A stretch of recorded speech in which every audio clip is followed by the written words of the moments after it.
bello questo posto, ci torniamo anche domani? Va bene, ci torniamo. Eccoci qui, siamo arrivati.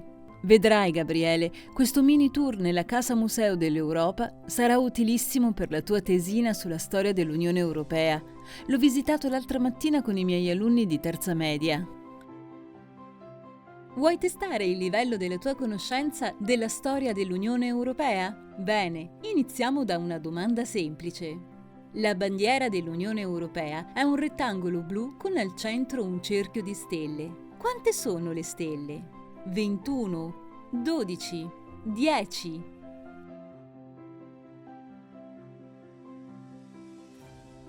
Ho qui il mio tablet, scriverò tutto quello che mi serve e farò un bel po' di foto. Dai, entriamo. Se non ricordo male, nell'ingresso c'è una grande tela dedicata al mito di Europa. Così capirai perché si chiama così.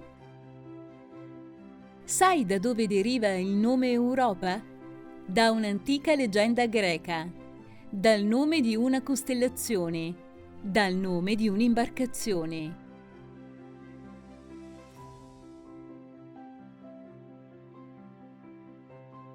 Guarda mamma, avevi ragione, scatto una foto. Senti che bella storia. Europa, mitica principessa della Fenicia, l'attuale Libano, viene rapita dal dio greco Zeus, che le appare sotto le sembianze di un toro bianco. Il dio, innamoratosi della sua bellezza, la porta sull'isola di Creta. Il nome di Europa è stato associato fin dall'antichità a questo mito. Esso compare nell'arte, nella letteratura, nella religione e nella politica. Ecco perché il nostro continente si chiama così. Credo che sia la mappa del museo. Noi siamo qua. Nella sala 1 ci sono i documenti più importanti. Sì, e nella sala 2 trovi le biografie dei padri fondatori dell'Unione, uomini e donne che hanno cambiato la storia. Vedi, Gabriele, questo è un documento importantissimo. Si chiama il Manifesto di Ventotene.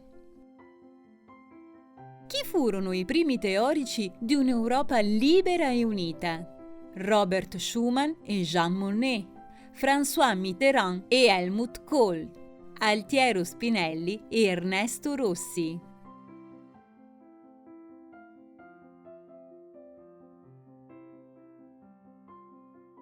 Leggo, nell'inverno del 1941, mentre si trovavano in confino a Ventotene, i due antifascisti, Altiero Spinelli ed Ernesto Rossi, con la collaborazione di Eugenio Colorni e della socialista tedesca Ursula Hirschmann, redassero un documento intitolato Manifesto per un'Europa libera e unita, oggi meglio noto come Manifesto di Ventotene, che conteneva molti degli elementi che a quasi 60 anni di distanza saranno contenuti nella Carta dei diritti fondamentali dell'Unione Europea.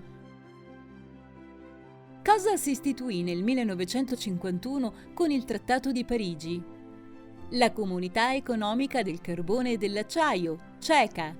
L'euro, entra in circolazione la valuta ufficiale dei Paesi membri della zona euro. I cittadini europei possono liberamente circolare da un paese all'altro.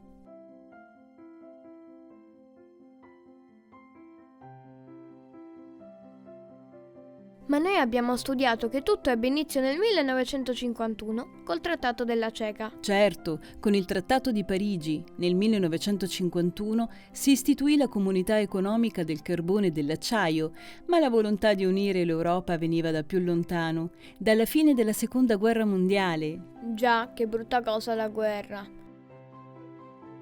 Nel 2009 viene conferito all'Unione Europea un importante premio. Quale? Premio Democrazia 2009, Premio Oscar, Premio Nobel per la pace.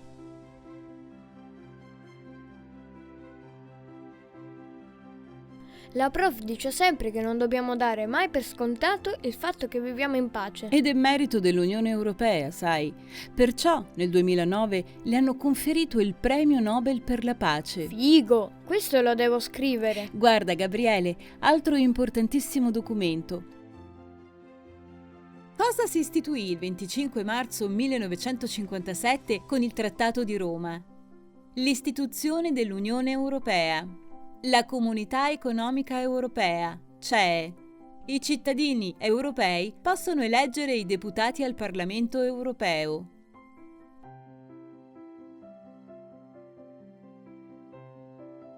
Dopo il Trattato di Parigi del 1951, a Roma, il 25 marzo 1957, si costituisce la Comunità Economica Europea, CEE. Allora gli stati erano solo 6: Belgio, Francia, Germania dell'Ovest. Ricordiamo che fino al 1989 la Germania era divisa in Est e Ovest, Italia, Lussemburgo e Paesi Bassi. Quanti stati membri fanno parte dell'Unione Europea oggi, dopo la Brexit? 27, 28, 26.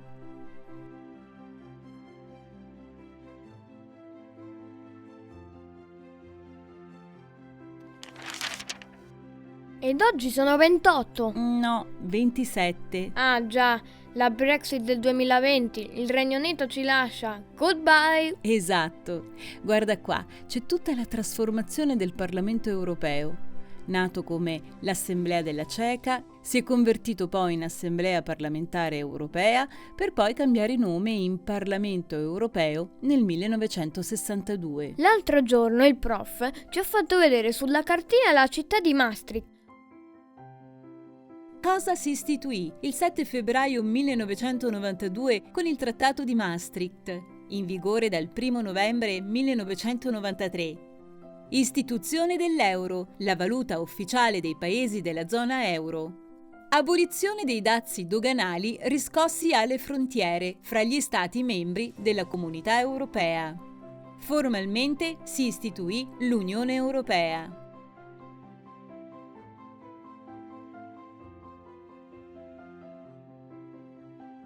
Qua parla proprio del trattato firmato nel 1992 a Maastricht, appunto. E così venne formalmente istituita l'Unione Europea. Ok, credo di aver scritto tutto. Fotografo questi documenti e andiamo nella sala 2 a vedere cosa c'è, ok? Ok, nella sala 2 troviamo un po' di materiale video dedicato ai padri fondatori dell'Unione Europea. E madri fondatrici! Giusto! Chi è l'attuale presidente della Commissione Europea in carica fino a ottobre 2024?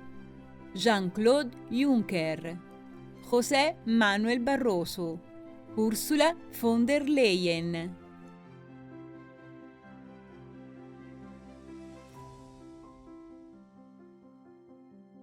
Sono tante le donne che hanno lavorato duramente per l'Europa unita.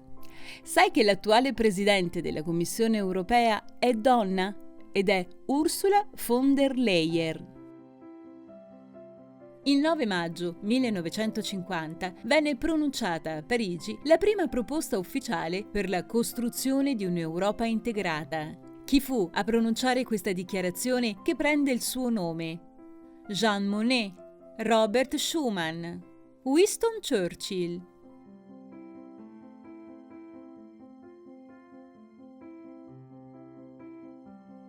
Entriamo! Voglio vedere il video di Robert Schuman. Réalisation concrète, créant d'abord une solidarité de fait. Se faisant depuis plus de 20 ans le champion d'une Europe unie, la France a toujours eu pour objet essentiel de servir la paix.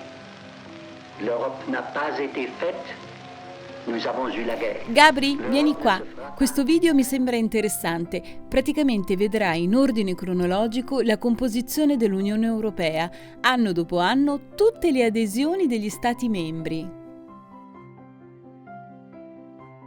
Ricordi quali furono i primi 6 stati che nel 1951 a Parigi posero le basi per la costituzione dell'attuale Unione Europea? Danimarca, Irlanda, Regno Unito, Grecia e Portogallo. Belgio, Francia, Italia, Austria, Finlandia e Svezia. Belgio, Francia, Germania dell'Ovest, Italia, Lussemburgo e Paesi Bassi.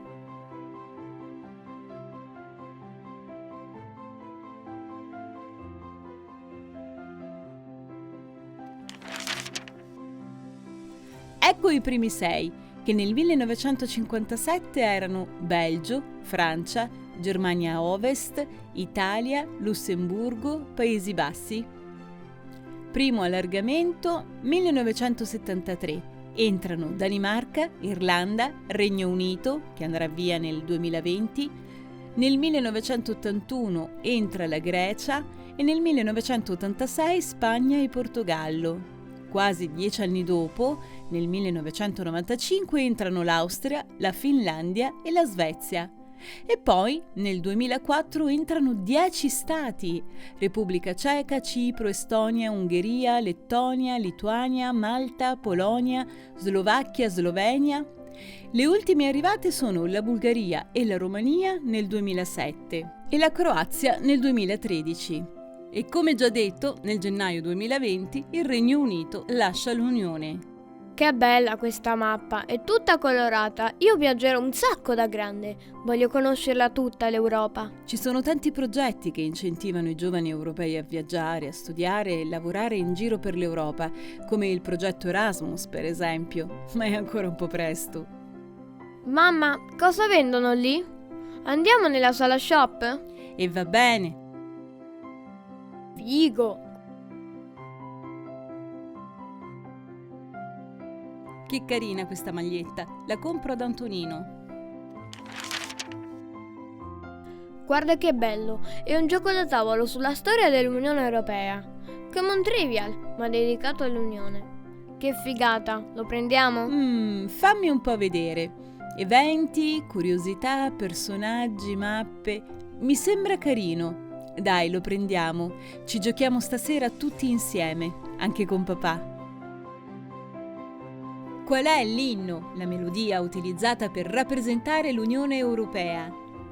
Per Elisa, composta nel 1810 da Ludwig van Beethoven. Inno alla gioia tratto dalla Nona Sinfonia, composta nel 1823 da Ludwig van Beethoven. Marcia turca, sonata numero 11, composta nel 1783 da Wolfgang Amadeus Mozart.